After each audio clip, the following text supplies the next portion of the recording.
I need to stop singing Ariana Grande on the way home. My voice hurts.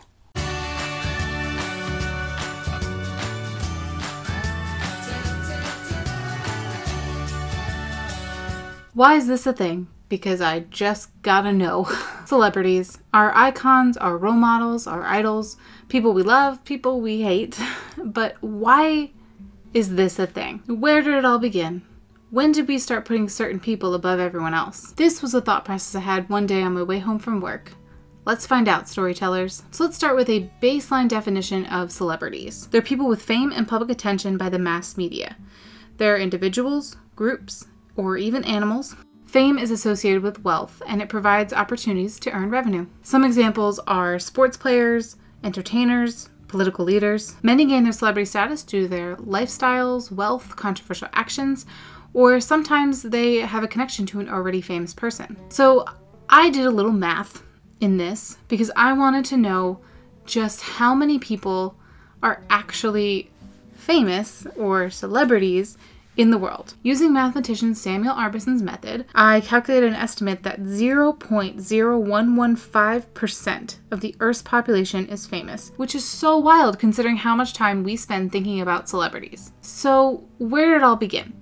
That's actually pretty tricky because I would assume that most non-white cultures have been erased from history, so let's just kind of acknowledge that. Many would assume it began with the Greeks. Well known for the Olympic Games, ancient Greek athletes were considered heroes. They had poems and songs written for them, they received free food and endorsements. Sound familiar? Even ancient Rome had the same thing with gladiators and actors. Julius Caesar was even on a coin.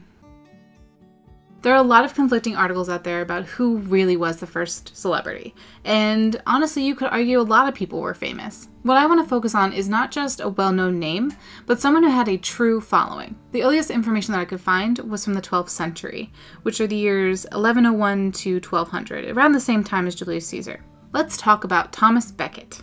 He was the Chancellor and Archbishop of Canterbury who became famous due to his murder. He was actually best friends with King Henry II.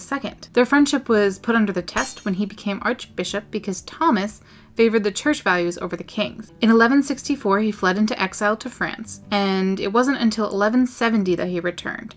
However, when he did, 4 knights thought the king wanted Becket dead, and they murdered him in Canterbury Cathedral. He gained sainthood in 1173 after years of his story was being spread around, and the Christian church even treated him as a martyr. And 50 years after his death, Becket's remains were moved to a shrine in the Trinity Chapel. Tons of political and religious figures attended the celebration. The shrine was then destroyed in 1538 due to the dissolution of the monasteries on orders from King Henry VIII. The king also destroyed Becket's bones and ordered that no one mention his name ever. His life and death has inspired plenty of plays and films, and if you don't believe me on that, Exhibit A. Canterbury Tales. It's set in a company of pilgrims on their way from Southwark to the shrine of St. Thomas Becket in Canterbury Cathedral. Lord Alfred Tennyson wrote Becket, a play about him and Henry II. Some other works are T.S. Eliot's play, Murder in the Cathedral, Gina Newell's play Becket, which was made into a movie, Paul Webb's play 4 Nights in Knaresborough, which was adapted for the screen and sold to the Weinsteins, Ken Follett's novel The Pillars of the Earth. Boom! St. Thomas Becket. It doesn't seem to be until about the 18th century where the true modern celebrity status is most similar to. I'm talking the true cult type attitude here, people. I would even argue that King George IV was a giant fanboy of this next person I'm going to talk about. George Brian Beau Brummel. Born in London in 1778, he quickly became a very beloved gentleman of England. In modern standards, we'd most likely consider him the very opposite, but when in 18th century England, I guess? Now, he spent some time in the military, but he was too broke to stay. He lied and said that the location that his regiment was going to be sent to was beneath him and left, and that just worked. So long story short, he lived expensively, became the fashion icon for men who preferred more subtle clothing like fitted and tailored garments.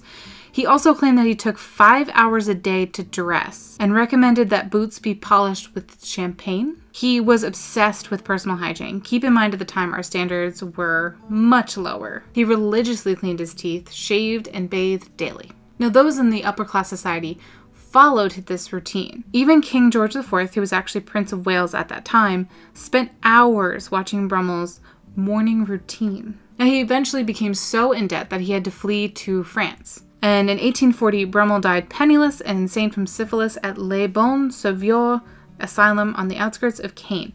And he was 61 at the time, and I apologize if my French was awful because I don't speak French. History is wild. Now, what about the creative celebrities? I'm talking the entertainers and the artists. Just as in modern times, the livelihood of an artist in the 18th and 19th century relied mostly on their reputation. It was back then that mass media really started to take over rather than just word of mouth. London and Paris became hotspots for celebrity status. Newspapers had gossip columns, and certain nightlife locations were the it places to be seen. But it wasn't until movies came out that faces became the identifying factors in fame. In the early 20th century, which are the years 1901 to around 1950s, public fascination went on to exploiting celebrities' private lives. Some examples are the marriages of Elizabeth Taylor and, in Bollywood, the affairs of Raj Kapoor in the 1950s. Now, in the later half of the 20th century, from the years 1951 to 2000, enter the rock star and pop groups. I'm talking Elvis Presley, the Beatles, television celebrities, and not just the actors, presenters, talk show hosts, news anchors, and a great example is Oprah Winfrey. Celebrities in the 60s and 70s were encouraged to do autobiographies, which began the celebrity publishing genre. There's so many names that I can mention here, and honestly, this is just the tip of the iceberg.